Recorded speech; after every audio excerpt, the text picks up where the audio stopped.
ఉందని ఒక ప్రధానమైన అంశం కనిపిస్తుంది. తెలంగాణలో యువకులుగా ఉన్నవాళ్ళు స్వయం ఉపాధి కోసం విద్యా సంస్థలు పెట్టుకుంటే, ఆ విద్యా సంస్థలు కూడా నిర్వీర్యమయ్యేలాగా వాటి కోసం ఇవ్వాల్సినటువంటి ఫండ్స్ రిలీజ్ చేయలేదు.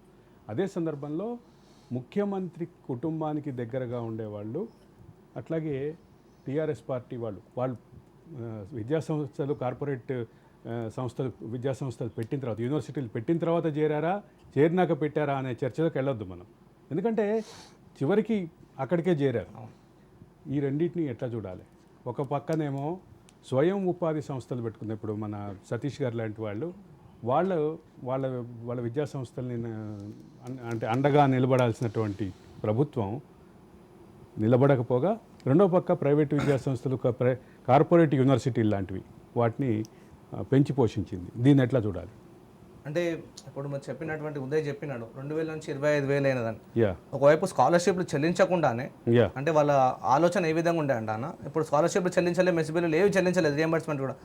ఏదైతే ఫీజు ఎఫ్ఆర్సీ ఉన్నది కదా, ఫీజు రెగ్యులేటరీ కమిటీ, వాళ్ళు ఒకవైపు విద్యా సంస్థలకు సంబంధించి ఫీజులు పెంచుకుంటూ పోతా ఉన్నారు. అకాడమిక్ సంబంధించి ఒక కమిటీ చేసినారు, ఇక్కడ స్కాలర్షిప్లే దిక్కులేదు, మాకు వచ్చే 10-15 వేలు రియంబర్స్మెంట్ని కూడా అది రాకుండా దానికి అదనంగా అదర్ ఫీజు పేరుతో 10,000 రూపాయలు పెంచడము, అలాంటివి చేయడం. అంటే అదర్ ఫీజు పేరుతో, అంటే ప్రభుత్వానికి ఈ యొక్క కమిటీలో ఉన్నటువంటి అధికారులు కూడా ఏదైతే మనము బ్యూరోక్రసీ అంటామో, వాళ్ళు కూడా వాళ్ళకి తొత్తులుగా అయ్యి, వాళ్ళ అవినీతి అధికారులు అయ్యి మనందరినీ కూడా ఎట్లా పిండి చూసినాం. ఒకవైపు అధికారం కోల్పోయినాక కూడా ఇంకా ఏమంటారు, వాపుని చూసి బల్బ్ అనుకుంటారా అన్నట్టు సామాజికలకు వర్తిస్తుంది. అరే మీరు చేసినే తప్పులు. ఇప్పుడు ఒక నిరుద్యోగ వృత్తి గురించి మాట్లాడుతున్నాడు కేటీఆర్. సిగ్గుండాలి, 3,016 రూపాయలు 2018లో మాకు ఇస్తా అని చెప్పినాడు. అది ఇవ్వకుండా నంగనాచి మాటలు మాట్లాడుకుంటా మమ్మల్ని అందరం కూడా వీధి పాలు చేసి, ఇన్స్టిట్యూట్లో పోటీ మేము తిరిగేటట్టు చేసి, మాకు ఉద్యోగాలు ఇవ్వకుండా మన మానసికంగా చంపినారు. ఒకవైపు యూనివర్సిటీలో 4,000 పోస్టులు ఖాళీ ఉన్నాయన్న యూనివర్సిటీలో, అవి ఫుల్ఫిల్ చేయలేదు. అన్ని కలిపి 4,000 పోస్టులు అవి ఫుల్ఫిల్ చేయలేదు.